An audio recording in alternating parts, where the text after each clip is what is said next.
Gente, boa noite. Primeiro, uma salva de palmas para Marcelo Tasso.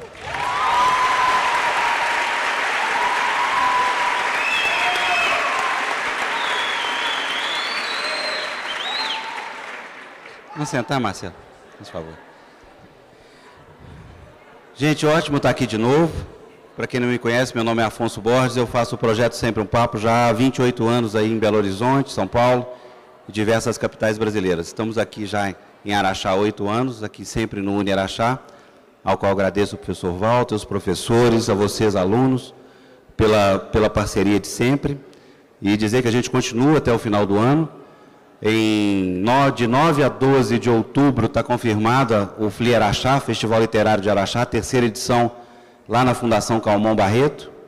Grandes atrações, grandes pessoas. Com o tempo eu vou passando para vocês. Desde já eu peço que vocês acessem o Facebook do FLI Araxá, que a gente está fazendo também, não só trazendo, começando a passar as novidades, como fazendo um trabalho de incentivo à leitura bem legal lá. Tá? Bem, desde já eu peço autorização de imagem para vocês. Está sendo gravado, fortuitamente alguma imagem de vocês vai sair no programa. Esse programa vai ficar disponível no YouTube e possivelmente a gente faz também uma edição dele para a TV Câmara.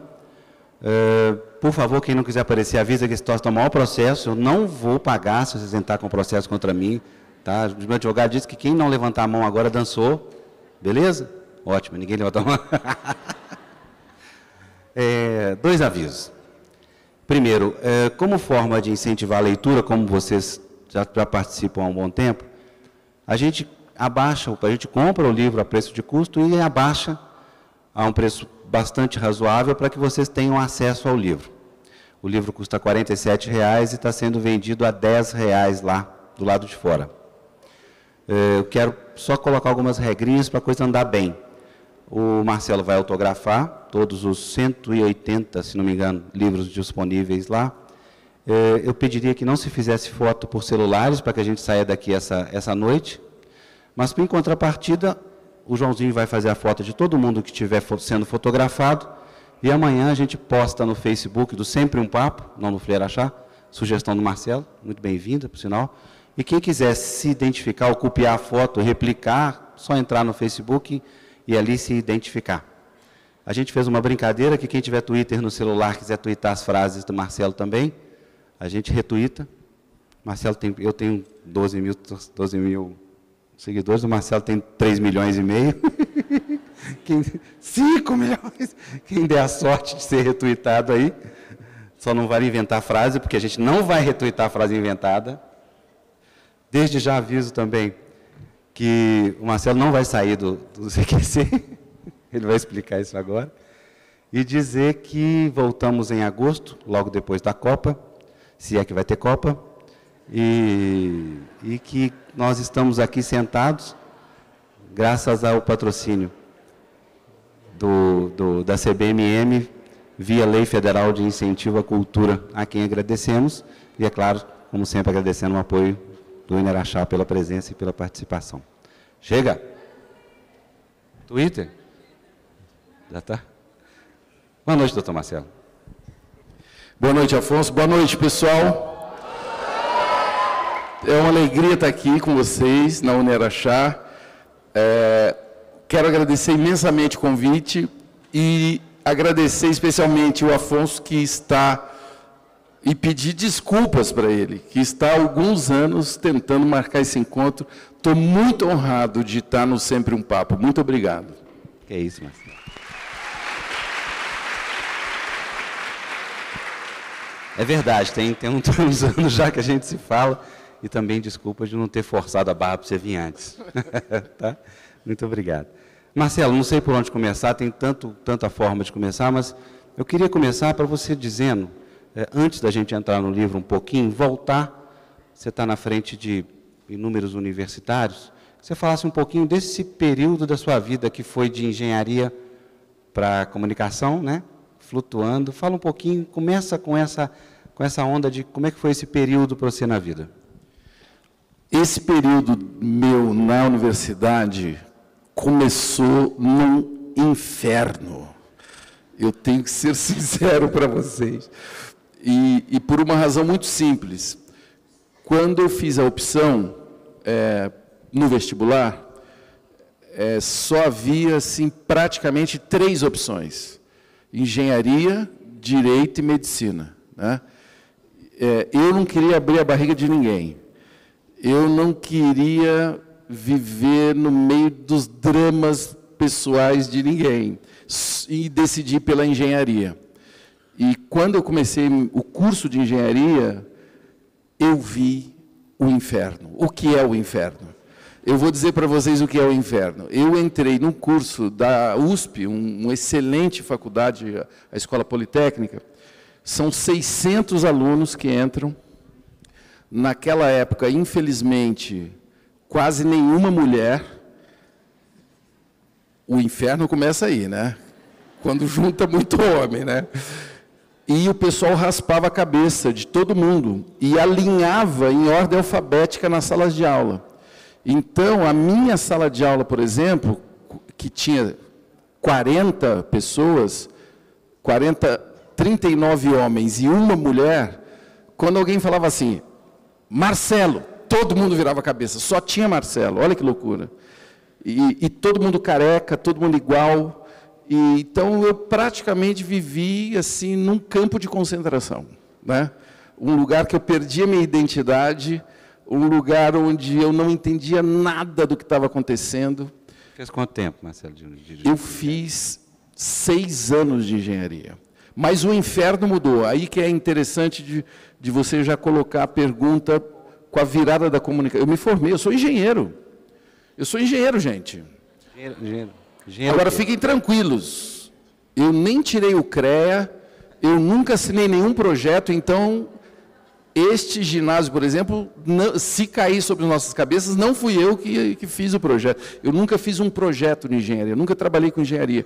Mas o que é interessante, talvez, dizer para vocês que estão se iniciando na vida acadêmica, depois que eu tive a visão do inferno, eu comecei a encontrar pessoas dentro daquele lugar, onde que as coisas não faziam sentido, pessoas que eu criei uma conexão pela afinidade, pelo humor, pelo coração, pelas coisas que a gente gostava, as mesmas coisas e tal. E olha só que loucura, descobri a comunicação dentro da faculdade de engenharia. Quando eu entrei num ambiente que tinha lá, de um jornal anarquista que misturava humor e jornalismo, que é o que eu faço hoje lá no CQC. Você faz até hoje, né? É um jornal que eu fiquei fascinado por ele, um jornal que passou a ser o objetivo da minha vida, publicar um artigo nesse jornal. Como é que chamava? Chamava Civil, com ponto de interrogação, né? O pessoal é muito criativo, era o Jornal da Engenharia Civil, né? Então, era o Civil, um jornal muito ousado, muito engraçado mesmo, muito influenciado pelo Pasquim, né, que era um jornal de humor no Rio de Janeiro. E o que acontece? Eu passo 1 ano tentando publicar uma coisa lá, não consigo publicar, e eu queria conhecer os caras que faziam o jornal e não conseguia acesso aos caras. Para mim, eram meus ídolos, assim, era que nem encontrar o Mick Jagger, você entendeu? Eu queria ser amigo deles. E aí, no 2º ano, eu consegui publicar o meu primeiro artigo no jornal. E aí eles me procuraram. Quem é esse metido aí do 2º ano que conseguiu publicar um artigo no Civil? E aí, no 3º ano, eu virei editor do jornal. A gente ganhou uma eleição, onde eu fui candidato a ser o editor do jornal, que era ligado ao centrinho lá da faculdade. O jornal anarquista tinha eleição? Então, veja bem. Agora eu vou revelar uma coisa muito importante para vocês. Nos anos 70, né, eu sou bem velho, né, gente? Vocês sabem disso. Então, isso é anos 70. Nos anos 70, a gente está em plena ditadura, era a direita contra a esquerda. Então, a esquerda era a extrema esquerda, era a Liberdade e Luta, eram os comunistas e tal, e a direita era a extrema direita. E nós éramos estranhos no ninho, a gente era anarquista, a gente estava no meio daquela confusão. E essa eleição, para mim, é uma eleição histórica, que nós ganhamos uma eleição da esquerda, e vocês conhecem alguns integrantes da esquerda que nós derrotamos. Um deles hoje é um cara muito famoso, é o Demétrio Magnoli, comentarista da Globo News. O Demétrio é um querido amigo, assim, querido colega, um cara que eu admiro muito, mas era da chapa da Libelu. E da direita eu ganhei a eleição do Gilberto Kassab, prefeito de São Paulo. A gente derrotou o Kassab. E eu recentemente encontrei o Kassab e eu falei, já ganhei uma eleição de você, Kassab. E aí ele lembrou dessa eleição. Enfim, nesse dia, quando eu virei editor do Civil, eu descobri o amor pela comunicação, pela edição, pelos textos, pela provocação. Esse é um jornal de humor, então a gente provocava muito o debate político, por exemplo, né, entre esquerda e direita. A gente batia nos dois, como, aliás, a gente continua fazendo no CQC. A gente tinha uma visão crítica em relação à escola, à própria faculdade, à Poli, né? A gente criticava muito o fato da Poli ser muito machista, da Poli ser, enfim, um lugar de nariz empinado, ou seja... Só explica para o pessoal a Poli, o que é a Poli? A Escola Politécnica da USP é uma das principais faculdades de engenharia do país, né?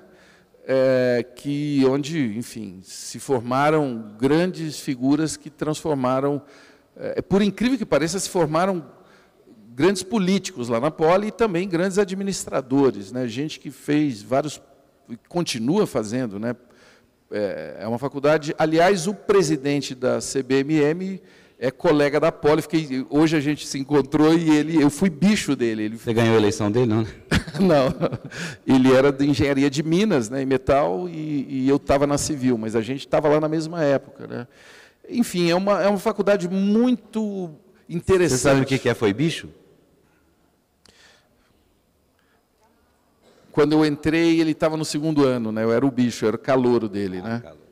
Eu era o calouro. Mas o que é interessante é o seguinte, eu descobri o humor no Civil, e não apenas isso, eu descobri que a faculdade de comunicação ficava a 2 quadras da Poli, né?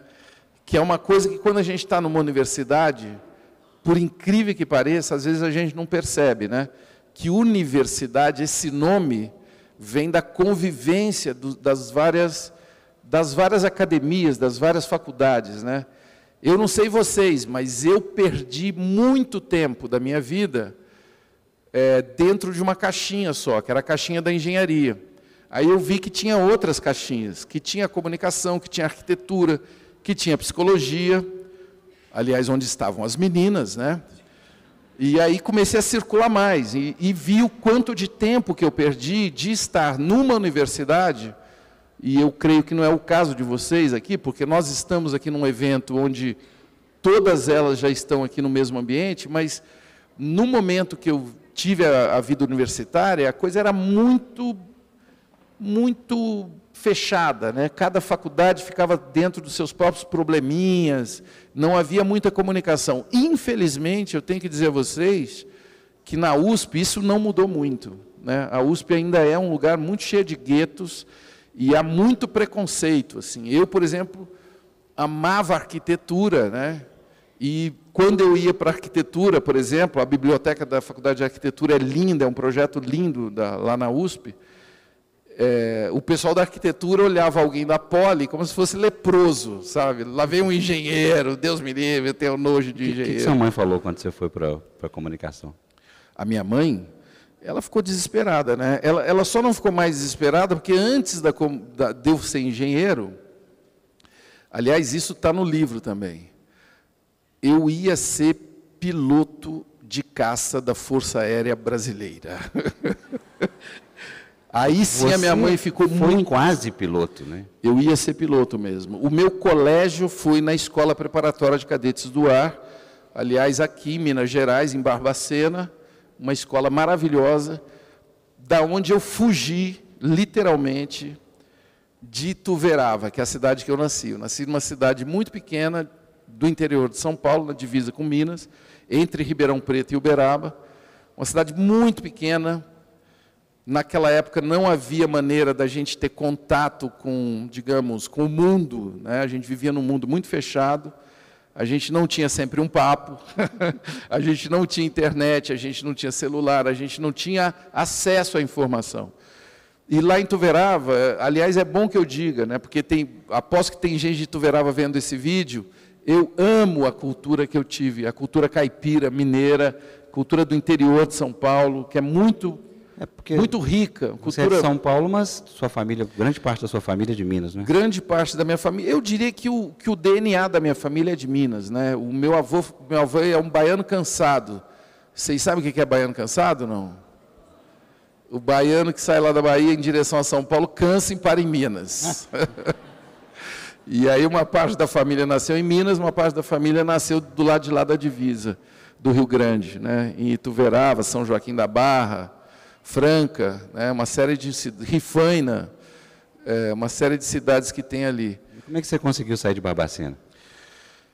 Olha, foi difícil, foi dramático, porque a escola, a Epicar é uma escola sensacional, uma escola, aliás, eu sempre falo que vale a pena, quem for fazer um colégio, vale a pena você conhecer essa escola, porque é uma escola de uma qualidade de ensino espetacular e, ao contrário do que a gente imagina, os militares da aeronáutica têm uma cabeça muito aberta. Quer dizer, a aeronáutica é uma arma que eu tenho o maior carinho, porque é uma... Enfim, são pessoas que têm um ideal que, para mim, até hoje, é um ideal que eu ainda tenho, que é de voar, né? Que de você olhar para o mundo sobre uma outra perspectiva, né? E eu fiquei 3 anos lá, e eu passava de ano... Interno? Hã? Interno? Interno. Eu morava lá, eu era militar, eu tinha patente de nível oficial, que é um perigo, porque é um garoto eu tinha 15 anos, né? Dos 15 aos 17, eu tinha patente de oficial. E a gente viajava pelo Brasil nas férias. Então, você imagina o estrago que, às vezes, a gente fazia, e viajando pelo Brasil, enfim, podendo ficar nas bases aéreas. A gente viajou muito pelo Brasil. Estrago que eu digo assim, gente muito jovem com muita responsabilidade, né? Então, a gente ficava... Eu conhecia a Amazônia. Então, aquele cara que só conhecia Ituverava e conhecia Ribeirão, e de vez em quando eu ia para São Paulo e tomava um banho de praia rapidinho em Santos e voltava para Ituverava, deste zero praticamente, desse mundo muito pequeno, eu parti para conhecer o interior do Brasil, parti para conhecer o sul, o oeste, a Amazônia, né? E vi que o mundo era muito maior do que o mundo que eu estava habituado lá em Ituverava, você entendeu? E desse carinho por essa escola... enfim, chegou um momento, no 3º ano, a gente ia, no 3º ano, no ano seguinte, você passa para o curso superior, que é a Academia da Força Aérea em Pirassununga. E aí você vai começar a voar mesmo, você vai aprender a voar, você vai saltar de paraquedas, você vai assumir uma outra responsabilidade. E aí eu vi que eu não tinha vocação militar, que não ia ser justo... O que aconteceu? Que eu ocupasse a vaga de um cara, sendo que eu não tinha vocação, né? E aí eu vivi um momento muito dramático, que foi o dia que eu fui pedir desligamento, né? Essa escola é muito rigorosa e eu tinha passado em todos os exames, é muito rigorosa também no exame físico, eu estava pronto para ser aviador, eu tinha direito de ir para a Academia da Força Aérea, então... era uma grande perda, tanto para a escola quanto para mim, né? E eu fui lá e falei para o meu comandante, que é um coronel, eu não me esqueço, porque é Coronel Guimarães, carioca, tal. Eu falei, coronel, eu quero pedir o meu desligamento. Já tal. tinha 17, né? Eu tinha 17 anos, eu ia fazer 18 no final do ano. Vou pedir meu desligamento e não sei o quê, parará. Eu vi que a minha vocação não é essa, eu vou fazer engenharia, já estava... decidido a fazer o vestibular de engenharia, o coronel virou para mim e falou assim, que papo furado é esse aí, 144? Porque só se fala por números, né, na vida mesmo. O 144, você vai ter que falar com esse papinho furado aí para o brigadeiro, para o comandante-geral. E lá fui eu para a sala do Você comandante. tinha apelido nessa época? Eu era o cabeça. Não sei por quê. Eu era o cabeça. Cabeção, cabeça. 144, Ataíde, nome de guerra. O Ataíde, você vai ter que falar com o brigadeiro. Aí eu fui para a sala do brigadeiro, tremendo. Eu nunca tinha entrado na sala do brigadeiro.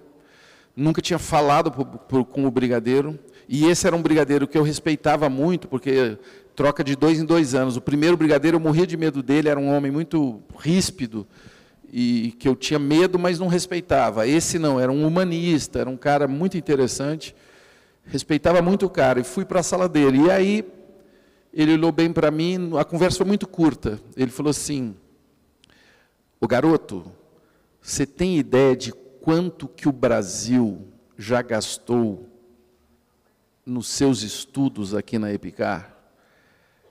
Eu falei: "Não, excelência." Aí ele falou um número.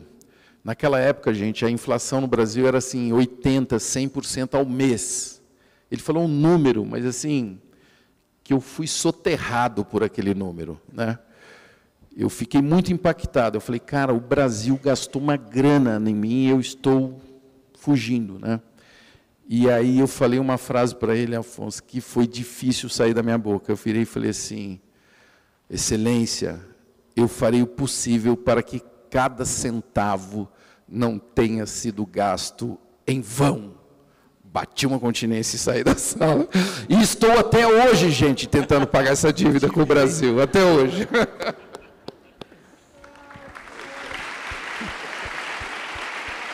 Marcelo. Depender da gente, está pago, não está, gente? Bem, mas então vamos pular um pouquinho. Você foi para a comunicação e...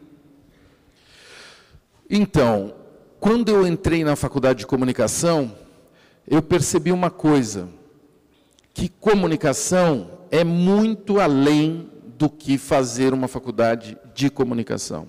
E hoje eu tenho cada vez mais certeza disso. Não só eu, como inclusive as leis que regem a comunicação, né? Hoje, você, para ser jornalista, você nem precisa ter um diploma de comunicação. Aliás, não precisa ter diploma nenhum, o que eu acho errado. Muita gente me pergunta, né? Você é contra ou a favor do diploma obrigatório para jornalista? Eu falei: eu sou a favor do diploma para jornalista, desde que não seja obrigatoriamente de comunicação, de faculdade de jornalismo. Por quê? Porque, para mim, a comunicação está em todo lugar, né?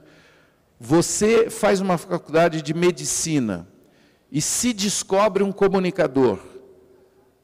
É claro que você pode ser um jornalista, você pode ser um comunicador sem ter o diploma da faculdade de comunicação. Então, está aí, por exemplo, o Dr. Drauzio Varela, que é um grande comunicador, que faz um trabalho dentro da área de saúde que eu não conheço nenhum jornalista que seria capaz de fazer. Então, o que eu descobri foi: a comunicação é muito mais ampla do que simplesmente você ter aulas sobre o assunto específico comunicação. Agora, é uma tarefa extremamente árdua que, se você ama a comunicação, você pode descobrir qual o seu jeito de fazer comunicação. E aí, por vários caminhos tortos, como é o meu estilo, eu sempre procuro o caminho mais torto. Eu não sei porquê. É um defeito de fabricação que nasceu comigo.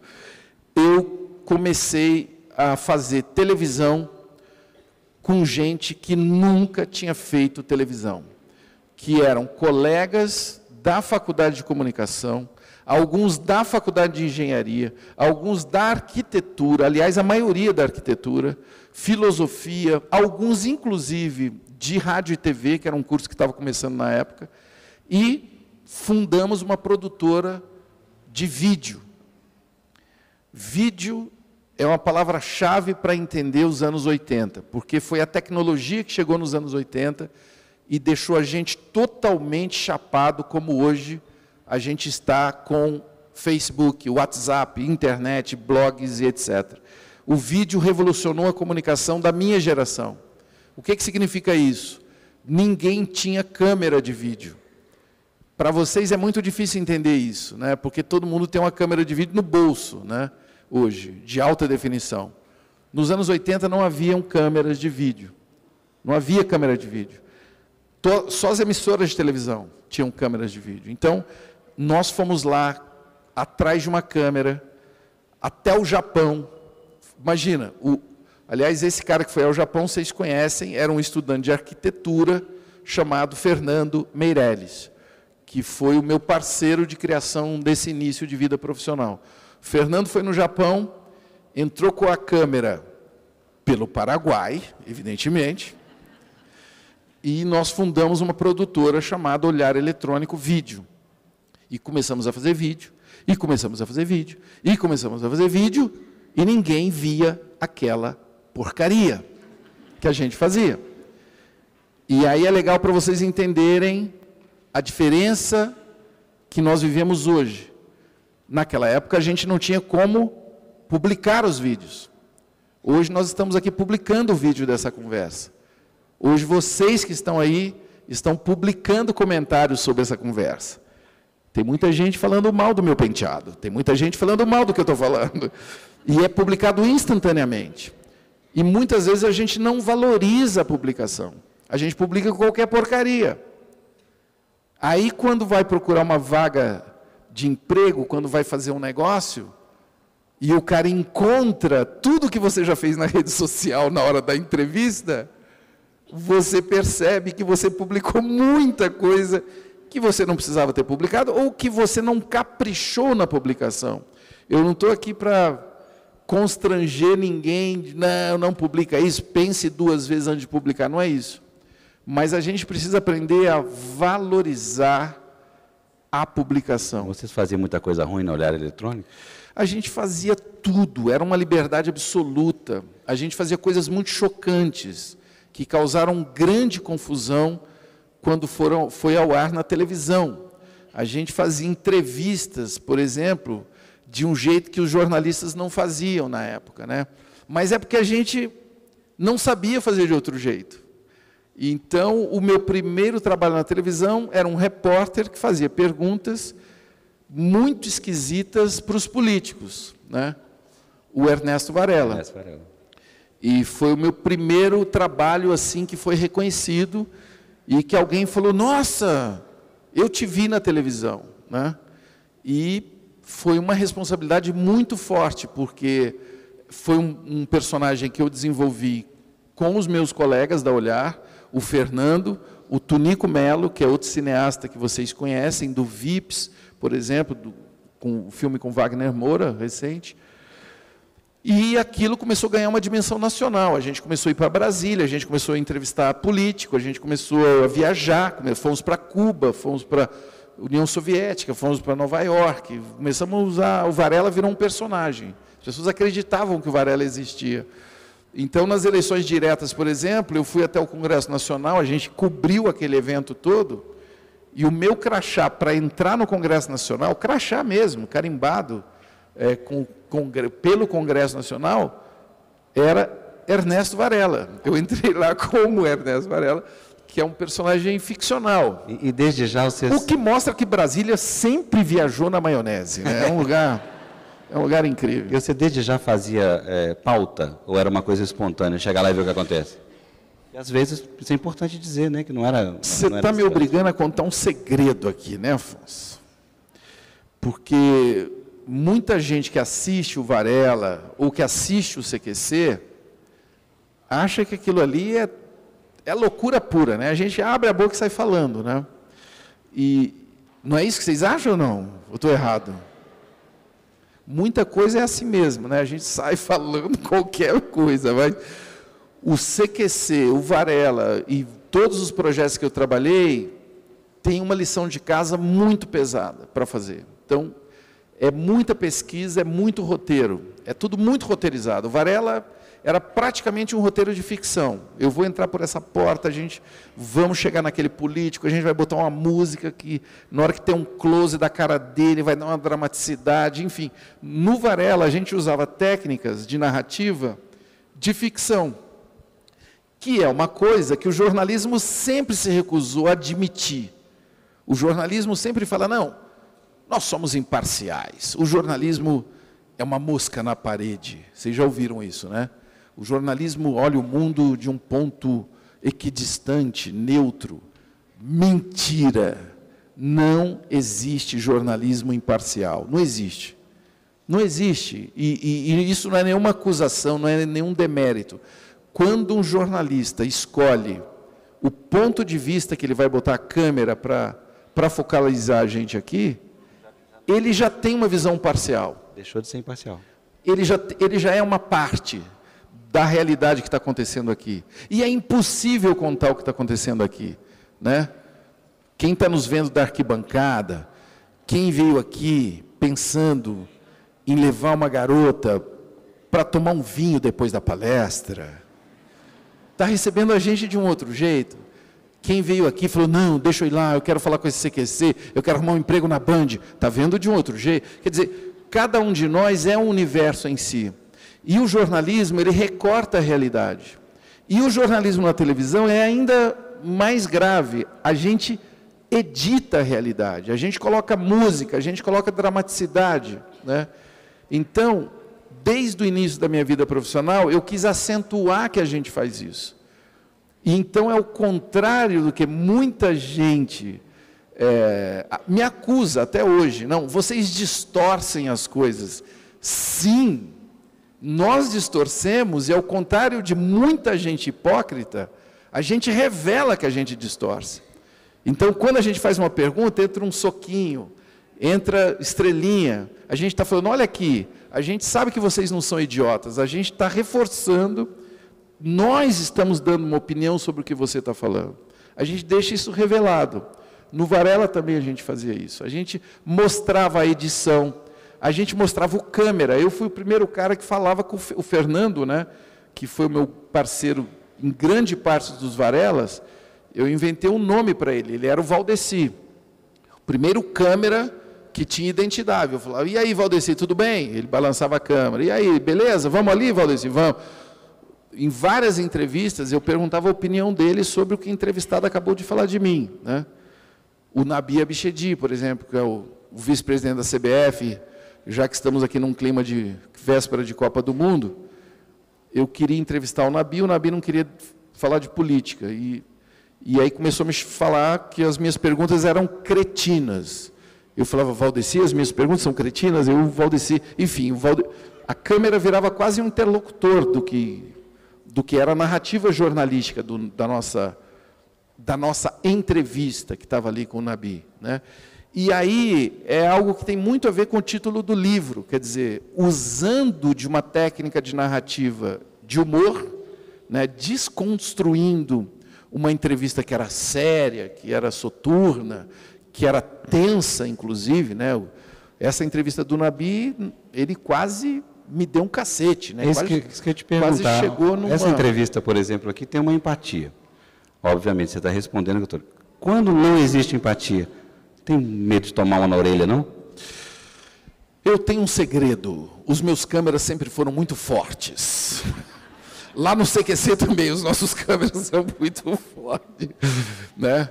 Se você tem um Oscar Filho, que é um chaveirinho, você precisa de um câmera alto, né? Um câmera que é capaz de enfrentar, defender o repórter. Agora, o que eu vejo hoje é que o mundo que nós vivemos, a transparência, né, ela não é mais opcional. Ela vaza, né? Quando alguém mente, fica cada vez mais difícil você comprar uma mentira. Eu falo isso, muita gente acha que eu estou otimista demais, mas eu acredito muito nisso, que nós estamos aprendendo cada vez mais a não cair no conto do vigário. Inclusive no conto do vigário, não só dos vigários, né, que Deus os proteja, porque tem vigários também que têm pecados, né, mas estou falando dos políticos, né? Eu estou falando de cada vez mais é difícil esconder a realidade de quem consome informação. E quando você sacou que dava para colocar o teatro nessa onda? Você fez, inclusive, teatro com o Antônio Cunha e tudo, né? Porque, na verdade, o CQC hoje tem um quê de teatro, né? O teatro, na verdade, foi o que me levou para a televisão. É bom falar isso, né? Porque no meio daquela... isso, no livro, vai ficar muito mais fácil de entender, porque a minha vida é muito caótica, né? Minha vida é muito caótica. Quando eu estava fazendo engenharia, e que eu comecei a fazer engenharia e comunicação, vocês vão ficar muito preocupados agora. Eu entrei num grupo de dança, num grupo de expressão corporal. Naquela época chamava expressão corporal. Era um nome meio viado que a gente tinha para balé, sei lá. Meio inteiramente viado. Para se soltar, né, digamos assim. Você ficava lá descobrindo o corpo. Você chegou a fazer isso, Afonso? Não? Fiz. Descobriu o corpo? Com Augusto Boal. Pronto. Então, você foi mais longe do que eu, então. Eu comecei a participar de vários grupos de teatro. E por que eu fiz isso? Porque, gente, o grande segredo da entrevista que a Fernanda Montenegro dá, eu só entendi depois que eu fui fazer teatro de verdade. Toda vez que pergunto para a Fernanda Montenegro, teatro, cinema ou televisão? Ela não vacila um segundo. Teatro. O teatro é a coisa, aliás, é a segunda coisa mais deliciosa que existe. Eu preciso falar qual é a primeira, não? Aliás, o teatro também é a segunda forma de comunicação mais eficiente que existe. O teatro é interativo. O teatro, a resposta é imediata, é igual nós estamos aqui agora. Você percebe quando as pessoas não estão prestando atenção no que você está falando. No teatro é a mesma coisa. A ligação que você tem com o público é banda larga. Essa é a internet. O teatro é a internet. É a ligação instantânea, ao vivo. E vocês sabem que no ao vivo é onde mora o capeta. Vocês sabem disso. Vocês aprenderam isso no CQC. E por que eu brinco que é onde mora o capeta? É onde mora o imprevisto, é onde mora a vida. A vida é imprevisível. E o teatro é o imprevisível, é a vida mesmo ali, entendeu? E eu descobri isso fazendo teatro e tive a grande sorte de encontrar um mestre que foi o Antunes Filho. Você fez bem melhor que eu. Eu fiz um teste para o Antunes. Eu fazia engenharia, eu fazia comunicação, abandonei tudo aquilo, abandonei a comunicação, abandonei a escola politécnica e fiquei imerso no Antunes Filho. Mas o Antunes fez expressão corporal? Não, a expressão corporal foi antes do Antunes. Antes do Antunes. Mas no Antunes Filho, e isso é um dos meus grandes diplomas que eu recebi na vida, o Antunes, ele elege alguns dos moleques lá que passa pela peneira dele, para ser assistente dele. E eu era assistente de desequilíbrio do Antunes. Eu ensinava o desequilíbrio para as pessoas. E era uma maneira de você usar o seu corpo para caminhar. É muito difícil. Eu não vou ensinar aqui porque é muito perigoso. Mas é uma técnica do Antunes que ele desenvolveu. Você vai ter que contar como é que é isso, pelo menos. Olha, é muito simples. Eu vou fazer aqui, vocês vão achar muito fácil, então não tentem em casa, tá certo? Isso é uma técnica, na verdade, que vem do Actor Studios, né? Marlon Brando, James Dean, esses caras todos, eles ficam soltos, absolutamente relaxados, sem usar nenhuma energia para ficar de pé. Então você está de pé e você não está usando nenhuma força para ficar de pé. É difícil pra caramba, porque a gente está acostumado a viver, eu vou até ali, a gente está acostumado a usar a força para fazer as coisas e usar uma força desnecessária, para falar, para tudo, né?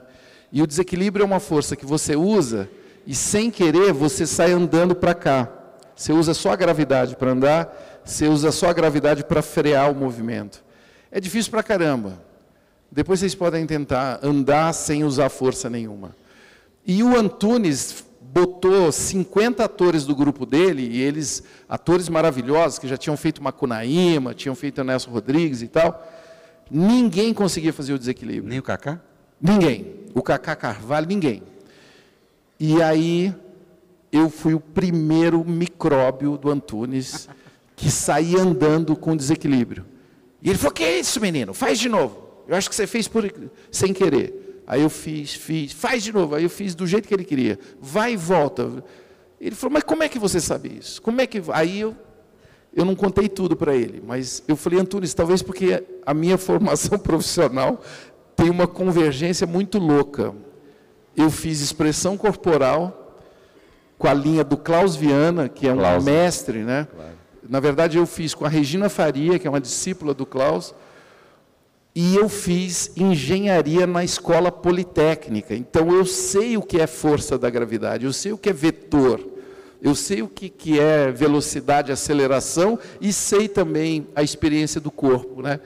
Aí ele, pronto, me elegeu professor de desequilíbrio, fiquei lá algum tempo, mais de um ano, dando aula para grandes atores. De vez em quando aparecia um mega ator lá, vai ter aula lá com aquele menino. Aí ficava dando aula para alguns atores, inclusive gringos, que apareciam para conhecer o trabalho do Antunes, e eu ficava passando o maior carão, dando aula de desequilíbrio para umas feras. Vamos voltar para o livro. Agora eu acho que está na hora. Como é que surgiu a ideia do livro? Foi o Gilberto de Menstein que te ligava, insistindo o tempo inteiro? O Gilberto de Menstein é o jornalista da Folha de São Paulo. Quem conhece o Gilberto de Menstein aqui? Por favor, levante a mão. Muito bem, eu sugiro que vocês busquem por ele, porque é um mestre que tem muito a acrescentar sempre quando o assunto é educação e quanto é comunicação. O Gilberto é um colunista, era um colunista e membro do Conselho Editorial da Folha de São Paulo, um jornalista muito reconhecido, que estava descobrindo e que descobriu agora, de uma maneira completa, a revolução digital que a gente vive. Hoje o Gilberto cuida de um portal chamado Catraca Livre. Quem conhece o Catraca? Olha, o Catraca é obra do Gilberto. E hoje ele se dedica só a isso, né? Ele tem uma vida... O Gilberto fez grandes reportagens na década de 80, a República dos Padrinhos. Ele ganhou todos os prêmios, denunciando, né, que existem de grandes coisas, grandes escândalos. Vários livros sobre isso, de jornalismo. Mas hoje o Gilberto está interessado em educação e na revolução digital.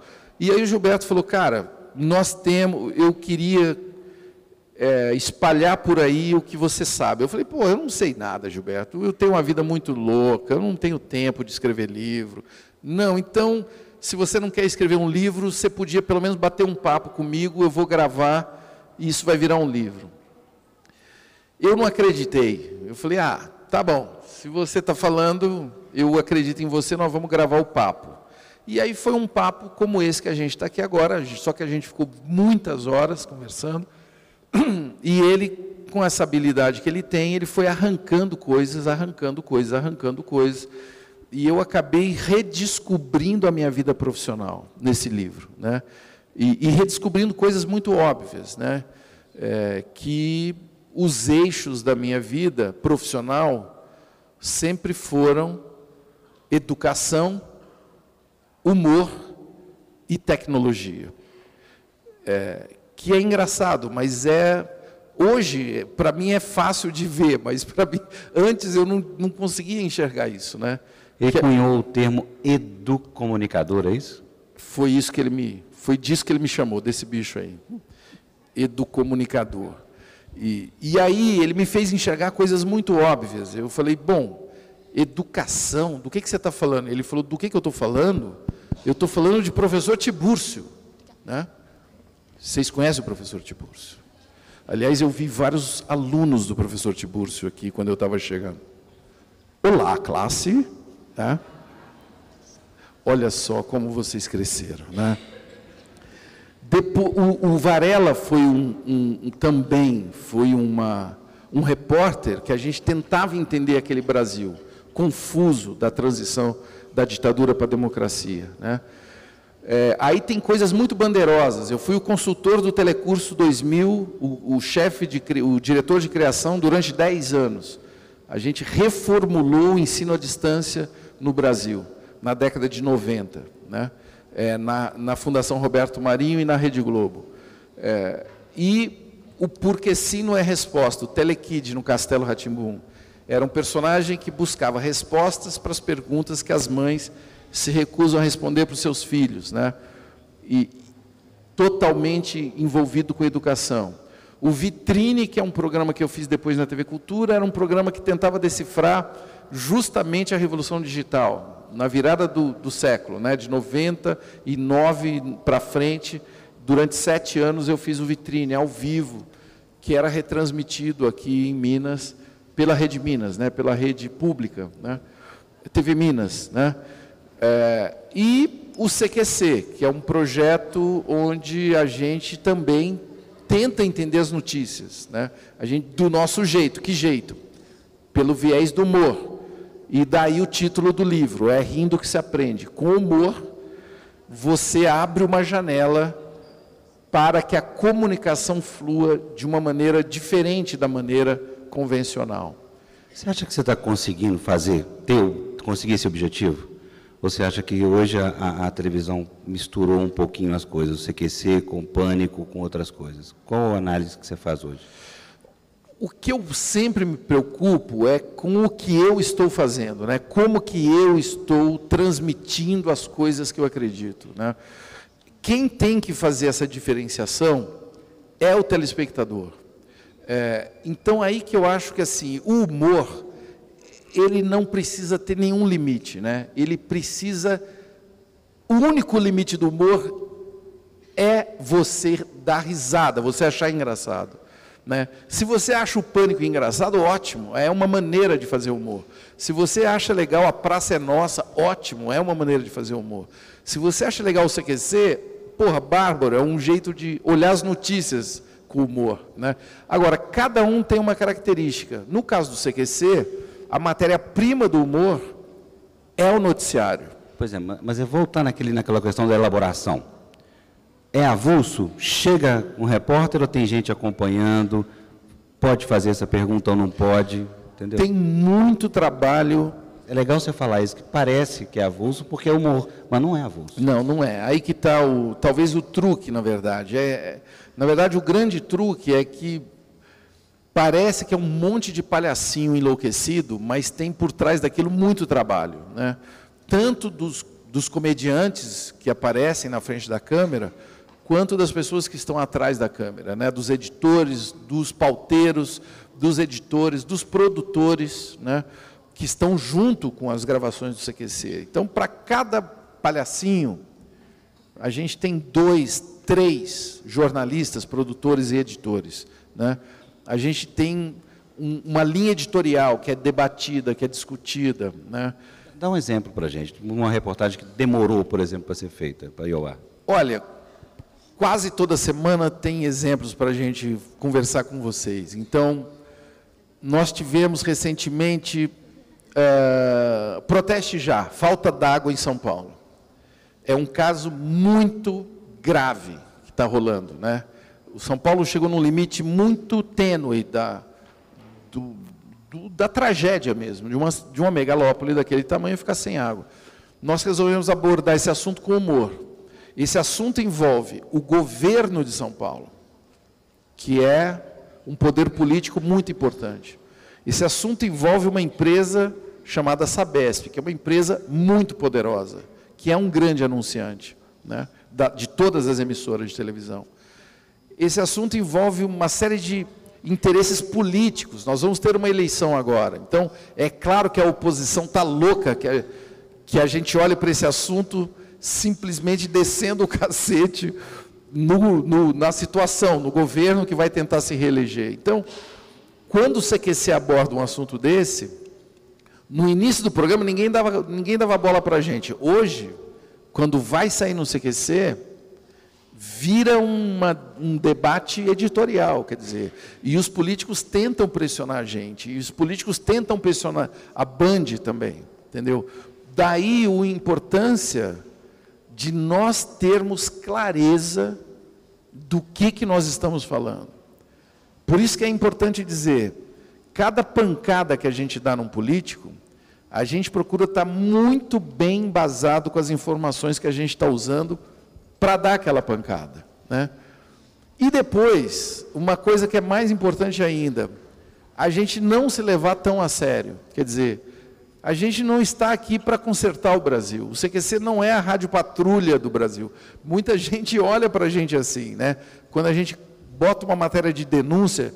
Como foi essa matéria da falta d'água de São Paulo, né? A gente falou ao vivo na bancada, porque apareceu o governador falando, não está faltando água, a gente não está cortando a água de nenhum bairro de São Paulo. Quando voltou para a bancada, a gente falou assim, alô pessoal de São Paulo, está faltando água? Manda um tweet com falta d'água e o nome do seu bairro. E a gente começou a botar no ar. Foi não precisa nem dizer, né? Foi uma loucura, né? A gente não precisou inventar nada, né? O governador precisou depois ajustar o discurso dele, né? E aí que é legal dizer, quer dizer, eu acredito muito nisso, que quando você se pauta por acreditar no que você está falando, e você vai até o limite, e vai, mas com fé mesmo, de que você foi, porque você tem combustível para chegar até ali, quando você não ultrapassa com uma mentira, porque você pode fazer uma coisa ficar mais engraçada se você dá uma exagerada, não é assim? Mas você corre o risco de você virar o alvo, de você ser pego de calça curta. Não, o CQC mentiu, né? Como recentemente, eu não sei se vocês viram, nós fomos numa cidade do interior, aliás, será que foi de Minas? Agora eu fiquei... Uberlândia. Aquele cara que saiu correndo, é de Uberlândia? De onde é aquele cara? Lagoa Santa. Lagoa Santa é aqui, não? Não, é perto de Belo Horizonte. Jesus! Eu estou com a ficha suja aqui em Minas. Tem alguém da prefeitura de Lagoa Santa aí? Não. O que aconteceu em Lagoa Santa é um bom exemplo. Nós fomos em Lagoa Santa. Nós fizemos uma denúncia. O que aconteceu depois da denúncia? Aliás, isso eu posso falar porque isso acontece no Brasil inteiro. O prefeito, que tem poder sobre um jornal, né, que ele vai lá e dá algum agrado, ele não é pela beleza dele, ele consegue ter poder sobre um veículo.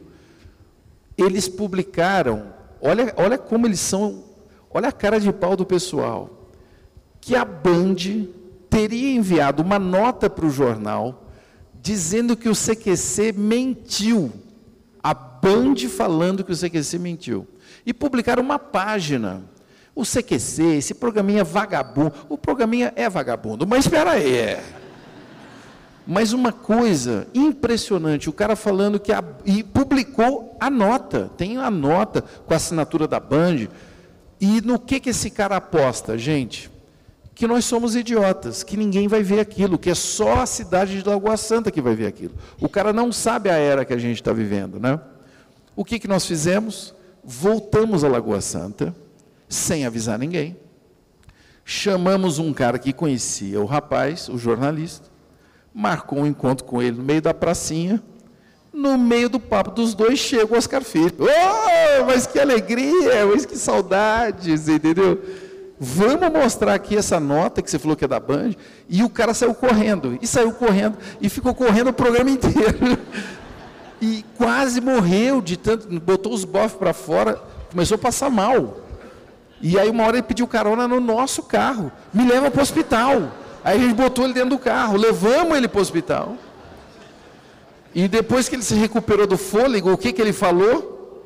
Que o CQC obrigou ele a entrar no carro, que ele foi sequestrado.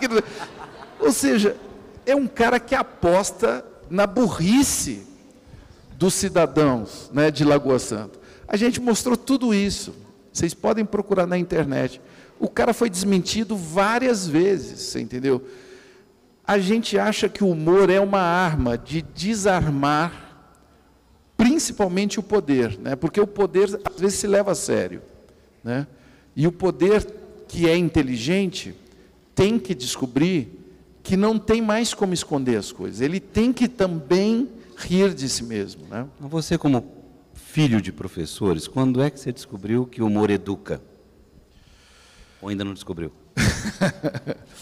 Não, olha, eu descobri que o humor educa justamente quando você consegue, por exemplo, diante da pressão de um professor, você conseguir dar a volta nele, né? Então eu vou contar uma história lá de Ituverava para vocês, né? A gente, lá em Ituverava, nós tínhamos uma professora muito avançada, no 4º ano primário, gente, olha como essa mulher é uma mulher iluminada, Dona Hilda Santiago, uma querida, se ela estiver me vendo.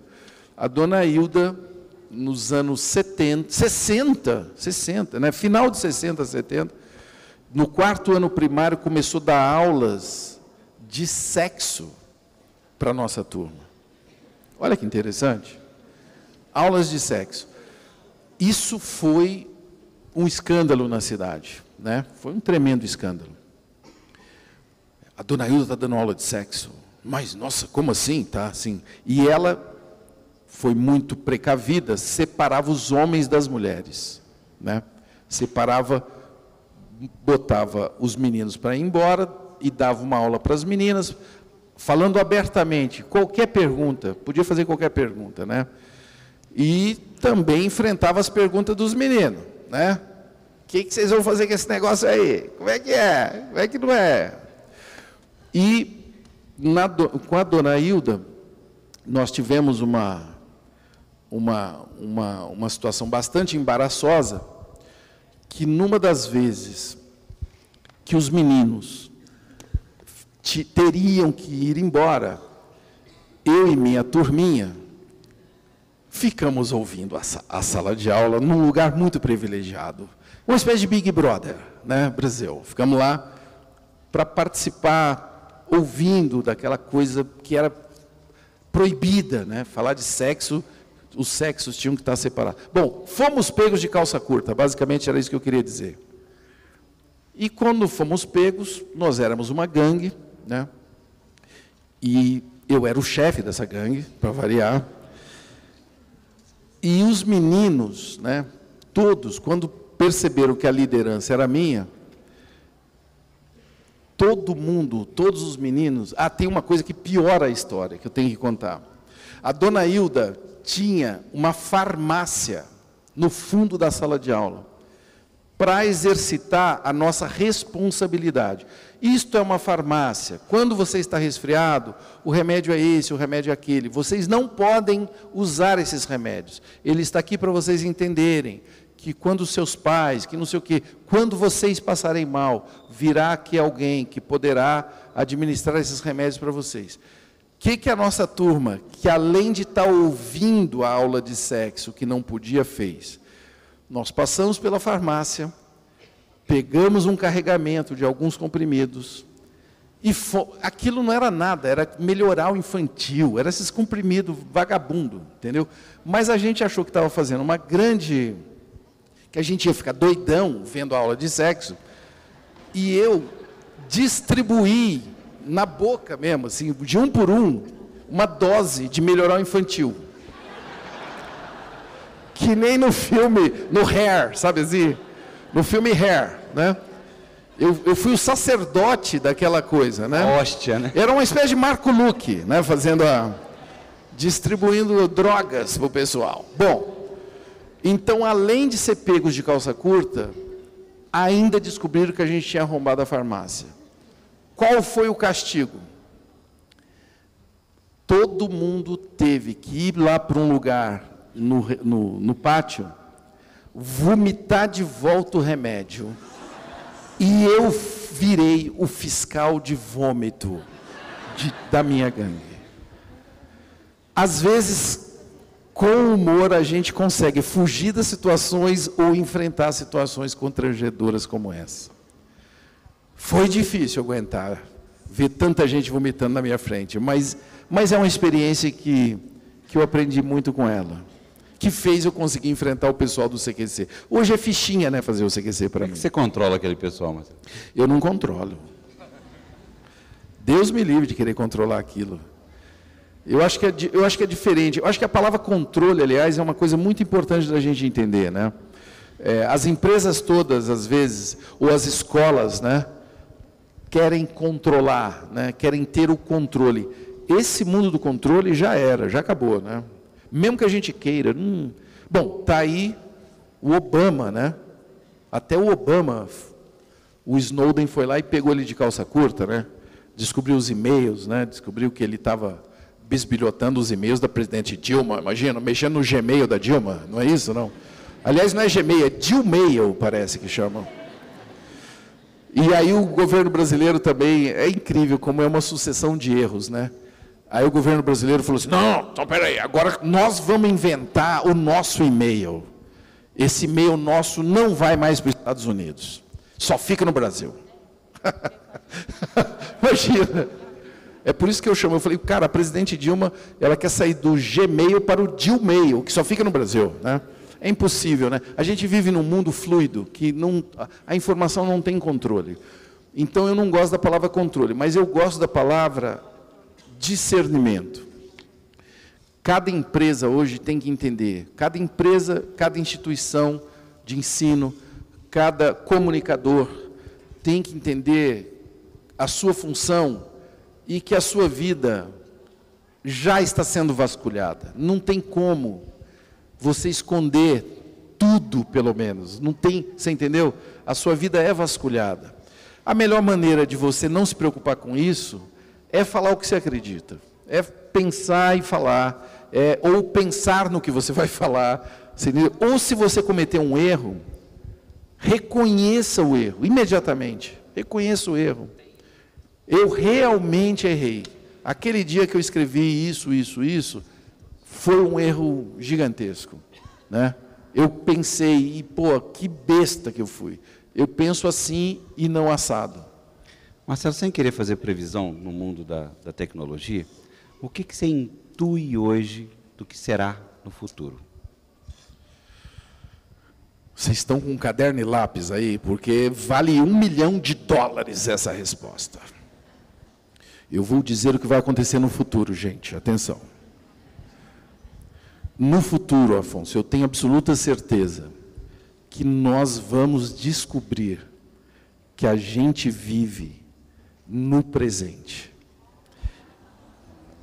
E é difícil a gente descobrir isso, é muito difícil. E eu vou dizer para vocês por quê.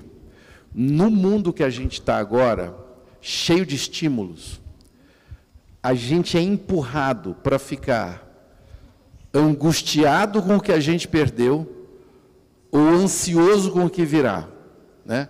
É a angústia do passado, a ansiedade do futuro. Quando você está nesses dois estados, qual é o único lugar que você não está? E o presente é este lugar aqui, que nós estamos agora. Budismo puro.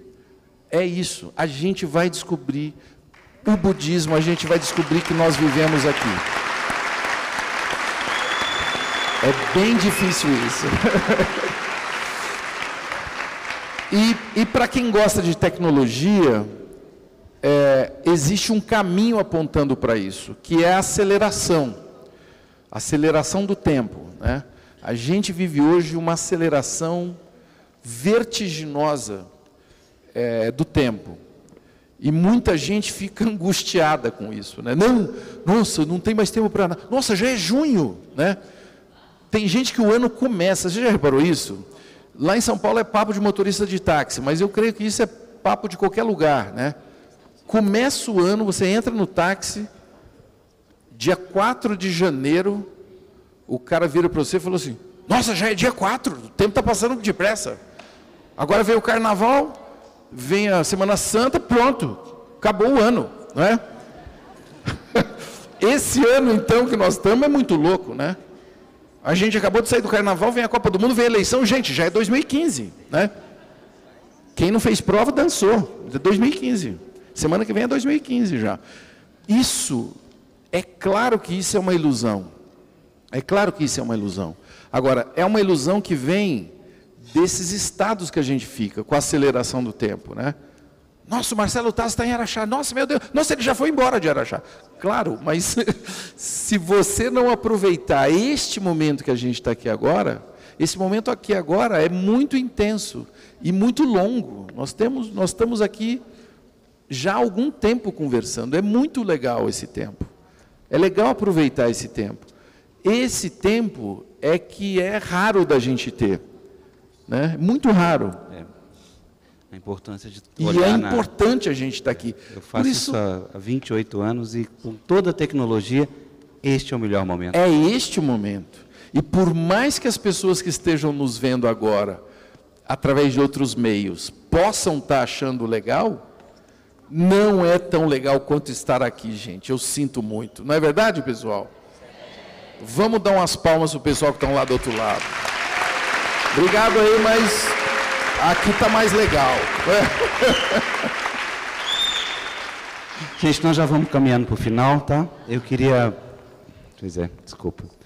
pedir um favor, que formasse uma fila do lado esquerdo, para lá. O Marcelo e eu vamos dar uma saidinha ali atrás. Quando a fila estiver bem formadinha, tudo organizado, a gente volta, o Marcelo volta para os autógrafos, vai preparar o palco e pedir o Marcelo para fazer o encerramento. Oi?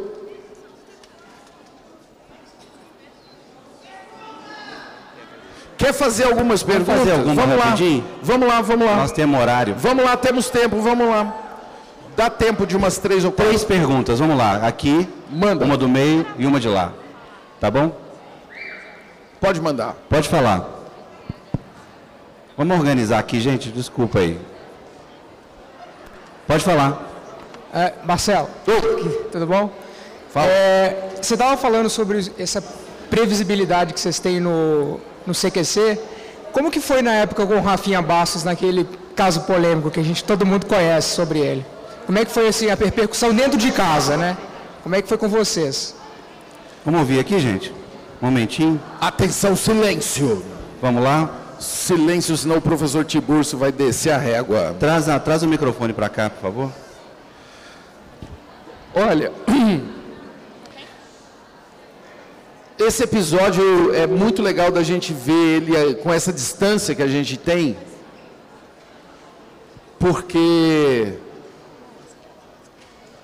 na época foi duro para a gente que admira o Rafinha ver como que uma bobagem daquela ganhou uma dimensão tão grave, né?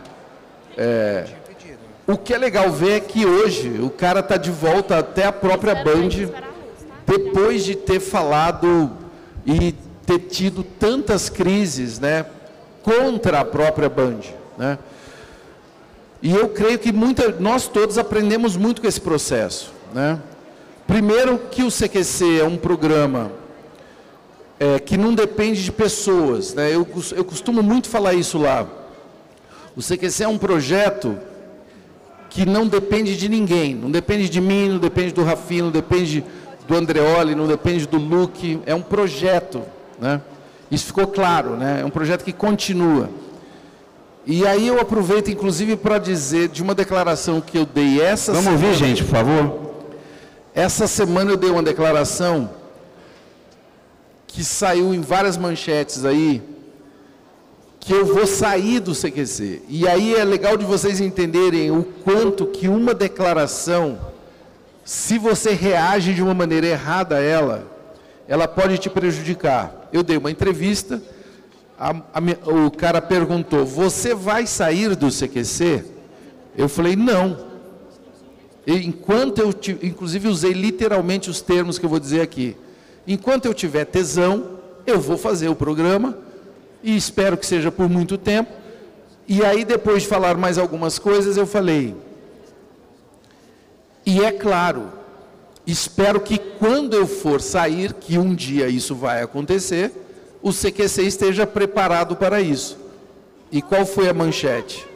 Marcelo diz que o CQC precisa estar preparado para o dia que ele sair. Você entendeu?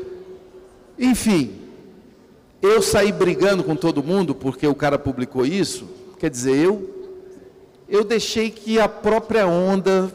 Aliás, essa onda ainda está alta, né? Tem um monte de gente atrás de mim querendo saber se é verdade que eu vou sair do CQC. Quer dizer, como que eu vou brigar com uma informação que não foi criada por mim? Uma informação que virou um tsunami na mente das pessoas, você entendeu?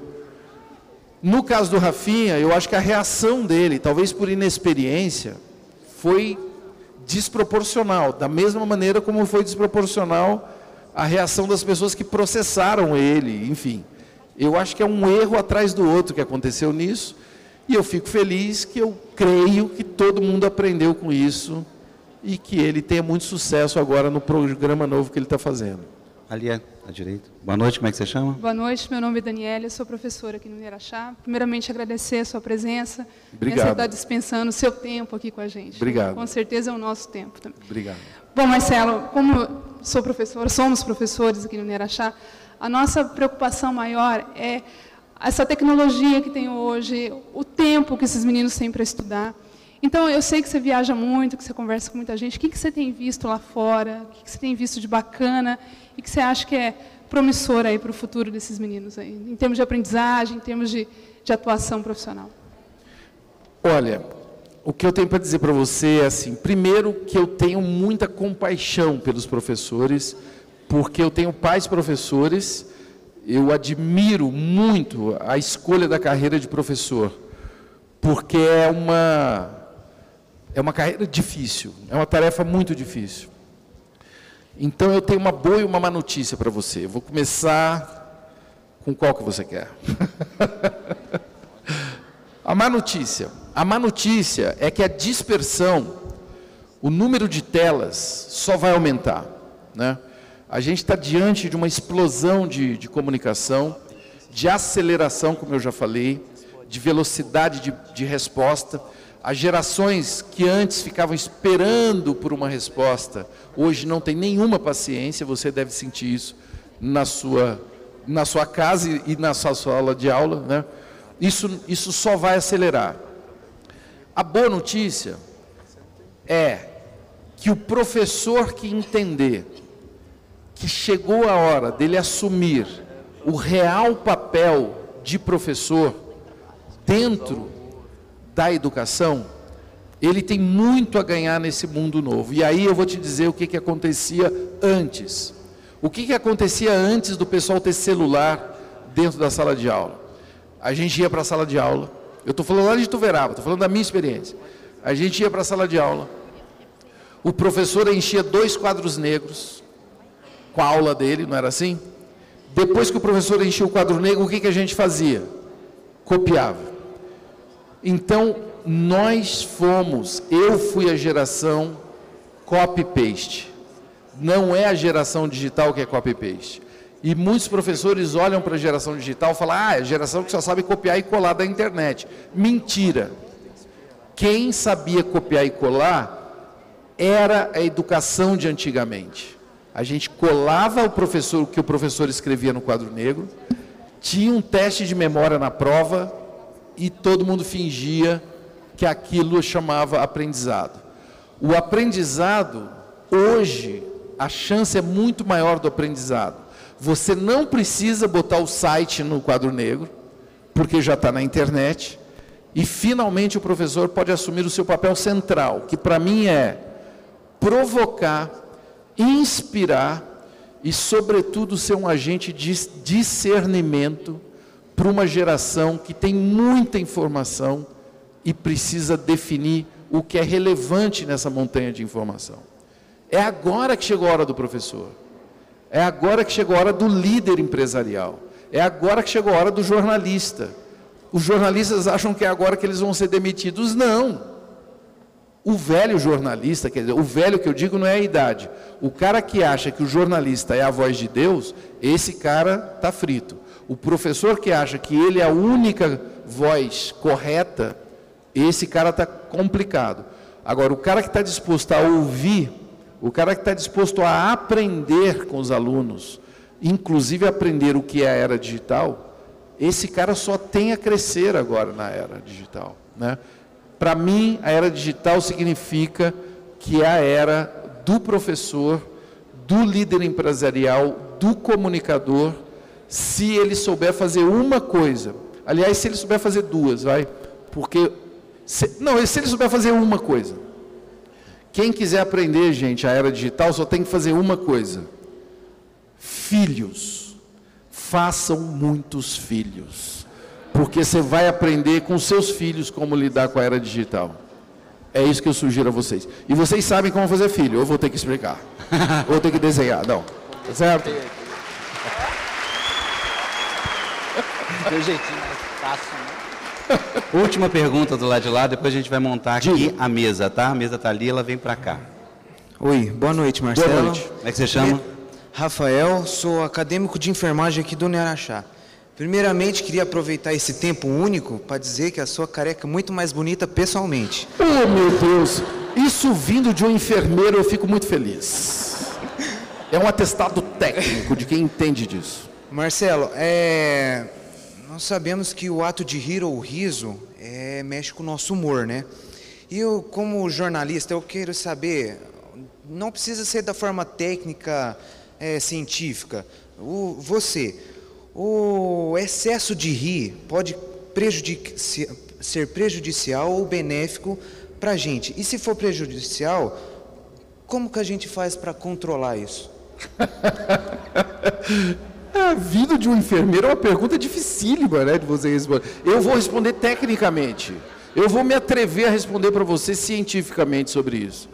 Você sabe que, você que estuda áreas médicas, você sabe que humor vem de líquido, né?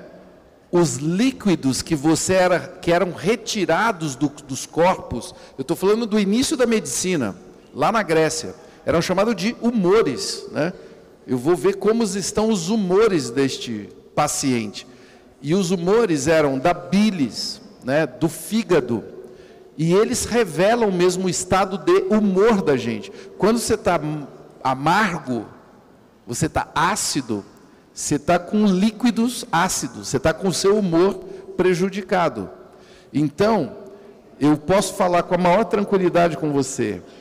Ninguém até hoje morreu de rir. Morrer de rir é apenas uma expressão, né? O humor é algo que é muito saudável, né? E eu costumo dizer, o humor é tão saudável, gente. E agora vai a dica, já que estamos chegando ao final da nossa conversa, e pode ter alguém que ainda queira uma noite romântica. O humor é a porta aberta para o romance. Quando você faz uma mulher rir, é a porta de entrada para o romance, não é isso? Por quê? Porque o humor, ele realmente, ele coloca o corpo da gente numa posição mais relaxada, mais apropriada para receber a comunicação. Então nunca é prejudicial. Eu não conheço ninguém que morreu de rir. Eu não conheço. Pode ser que exista alguém. Eu, aliás, ontem fiz um show com o Marco Luque. Eu cheguei muito próximo de morrer, de tanto que eu ri, mas eu saí de lá muito melhor, entendeu? E eu creio que quando você consegue levar isso para a sua profissão, e eu não estou aqui sugerindo que ninguém faça a sua profissão, exerça a sua profissão de uma maneira irresponsável, porque o humor é uma coisa muito séria. Doutores da Alegria, né? Doutores da Alegria é uma maneira de tratar a saúde, de tratar, aliás, pacientes terminais, né, com humor. Quando você consegue injetar humor no seu trabalho, até se você é um político, né, o Obama é um cara muito hábil com relação a isso, por exemplo. É um cara que conseguiu se eleger 2 vezes já no lugar mais difícil, na briga mais de foice que existe da política mundial, usando não só o humor, mas usando as redes também, né? Ele capturou o dinheiro da campanha dele usando redes e usando de algo que ele sabe usar muito bem, que é o bom humor. Um professor, quando você fala assim, quem é o professor que mais te inspirou até hoje na sua vida? Se você fizer um retrospecto, mesmo que seja um professor bravo, um professor severo, eu tive um professor lá também no colégio, que foi muito importante para mim, um professor de literatura, um português, chamado Sr. Manuel Lázaro Pereira, muito bravo, um homem extremamente severo, mas que tinha um humor na hora certa de falar de poesia, falar de literatura, que deixava todo mundo apaixonado pelo assunto, né, por literatura. Então, se você puder usar o humor, por exemplo, para ensinar química, quem você acha que o seu aluno, quem você vai querer como professor de química? Um cara que te ensina química com humor ou quem vai te ensinar uma química? Eu estou falando química, porque química é um negócio difícil de engolir, né? É uma coisa que geralmente é amargo, mas enfim. Mas eu conheci, eu estou até citando química, porque é uma das matérias do telecurso que teve mais sucesso de aprovação, porque a gente conseguiu uma professora de química que foi a nossa consultora, uma japonesa muito bem-humorada, a professora Keiko. E o curso de Química do Telecurso é muito bem-humorado e tem um alto nível de aprovação. Então, assim, até para ensinar Química, se você usar humor, você pode ser bem-sucedido. Marcelo Taz, muito obrigado. Olha, tem um CQC ali. Tem sempre um CQC. Fala, CQC. CQC, olha, tem um cara vestido de CQC, bicho. Não é? Caraca, viu? Última pergunta. CQC Araxá, vai. Marcelo, boa noite, primeiramente. Olá, vai ele, ó. Inclusive, você falar de humor é uma controvérsia, porque o seu nome é Marcelo Tristão. Isso. Marcelo Tristão Ataíde de Souza, do alto dos conhecimentos adquiridos em sua vida, quem foi seu maior mestre? O perspicaz Ernesto Varela ou o professor Tibúrcio, na elaboração da tese É Rindo que se Aprende? A segunda pergunta. Peraí, você quer fazer mais? Você já fez uma. Não, são duas só, é 2 1, é Vai fazer pacotão. 18, está combinado ali. É pacotão. Sendo verdadeira essa tese, o que demora mais para a gente aprender rindo? Votar melhor para diminuir as diferenças socioeconômicas do país ou como manter a performance sexual após os 50 anos? Opa, agora você falou a palavra-chave. Você falou a palavra-chave. Você falou a palavra-chave. Eu queria também te entregar o óculos do CQC. Não, cala a boca agora que eu vou responder. Desculpa. Vamos fazer o seguinte. Sim. Toda vez que você ficar em dúvida sobre essas questões que você falou aí, é muito importante a gente entender uma coisa. A arte que nós vivemos hoje, nesse mundo tão confuso que a gente está, toda vez que você ficar em dúvida, você pense numa coisa. O ato mais precioso que a gente tem hoje para fazer é ouvir. E aí eu vou te dizer por quê. A gente fala muito, a gente está diante de muita imagem. E comunicação, pessoal, eu vou dar uma dica muito simples e muito clara. Comunicação não é nada do que eu estou falando desde que eu estou aqui com vocês. Comunicação não é o que eu estou falando. Comunicação é o que vocês estão ouvindo. Isso eu não controlo. Eu fiquei falando aqui desde o início, mas o que eu comuniquei é o que cada um de vocês ouviu e vai levar para a casa de vocês. É isso que é comunicação. E aí eu termino dizendo uma coisa. Por mais que avance a tecnologia, mais eu trabalho com eventos de carne e osso, com a qualidade que eu tive esta noite aqui em Araxá. Muito obrigado. Obrigado.